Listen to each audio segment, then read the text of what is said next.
మావా మీరెప్పుడైనా గుబ్బల మంగమ్మ టెంపుల్కి వెళ్ళారా? మావా నమస్తే. మంచి ప్లేస్ తీసుకొచ్చాం మనం ఈ వీకెండ్కి.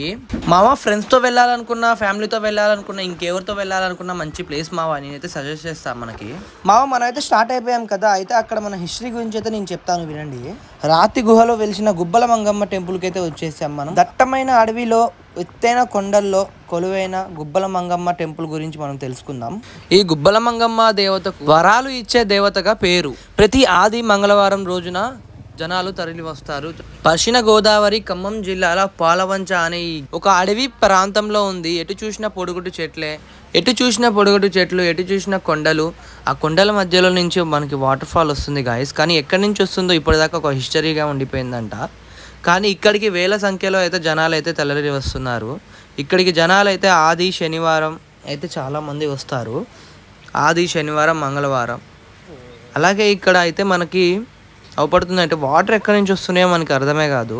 మనకైతే మోకాల వరకు వాటర్ ఉంటాయి కదా, ఆ వాటర్లో నుంచి పోయి దేవుడిని దర్శనం చేసుకోవాలి మనమైతే. ఇది జంగారెడ్డిగూడెం నుంచి ఒక 25 కిలోమీటర్స్ అయితే ఉంటుంది మామ గుబ్బల మంగమ్మ గుడి.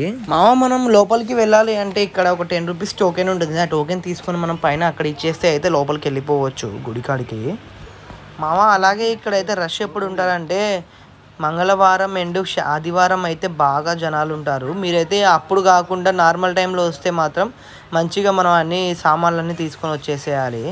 అప్పుడైతే ఇక్కడ ఉండడానికి అయితే మనకి ఈజీగా ఉంటుంది. కానీ ఇక్కడ ఏంటంటే ఈవినింగ్ 6 కానీ పంపించేస్తారు. ఎందుకంటే అటవీ ప్రాంతం కదా, ఇక్కడ ఏమన్నా జంతువులు కానీ ఏమన్నా హాని కలిగిస్తాయేమో అని మనల్ని అయితే ఉండనివ్వరు మామ. అలాగే మేము కిందకు వచ్చాము ఇక్కడ దర్శనం చేసుకుందామని. కానీ అక్కడ చూస్తుంటే వాటర్ చూడండి, వాటర్ ఫాల్ లాగా ఎక్కడి నుంచి వస్తుందో తెలియట్లేదు.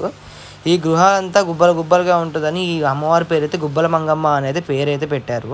జనాలు చూస్తున్నారు కదా, మేము నార్మల్ టైంలోనే ఇంతమంది జనాలు ఉన్నారు. అదే మంగళవారం అండ్ ఆదివారం వస్తే మాత్రం ఇంకా ఫుల్ రష్ ఉంటారంట. మనకైతే వెహికల్స్ పోవడానికి ఒక 3 అవర్స్ పడుతుందంట. ఇక్కడ చూస్తున్నారు కదా. అలాగే ఇక్కడికైతే మనం లోపలికి వచ్చేసాం. దగ్గరికి వచ్చేసి అయితే దండం పెట్టుకొని అలాగే కొన్ని వాటర్ మన నెత్తి మీద చల్లుకొని వెళ్ళిపోతే మాత్రం చాలా మంచి జరుగుతుందంట మామ.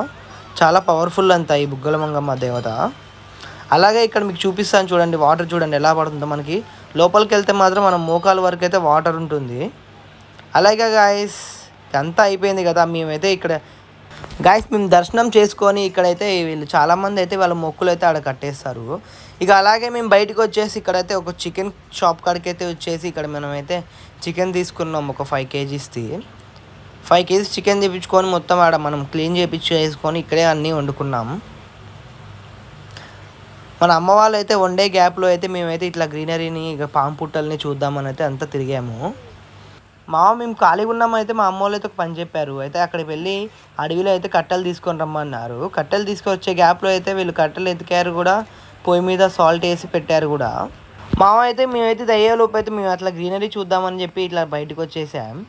ఒక మావాడు చిన్నోడు అయితే మావాడు ఇచ్చిడు కాదు కానీ మనం ఇక్కడికి వస్తే మాత్రం నేచర్కి దగ్గరగా ఉంటాం. ఒక డస్ట్ అనేది ఉండదు, ఒక పొల్యూషన్ అనేది ఉండదు, ఒక వెహికల్ చాలా తక్కువ వస్తాయి గాయస్. మీ ఫ్రెండ్స్ అండ్ ఫ్యామిలీతో అయితే పక్కా ఒకసారి అయితే విజిట్ చేయండి మన ఇక్కడికి. చాలా పవర్ఫుల్ గుబ్బల మంగమ్మ దేవత అయితే అలాగే మేము అలా ముందుకు వెళ్తుంటే అక్కడ బటర్ఫ్లై చూడండి ఎలా ఎన్ని ఉన్నాయో, చాలా అంటే చాలా ఉన్నాయి ఇలాంటి మోర్ బ్లాగ్స్ కోసం do follow local boy Pavan. Thank you guys.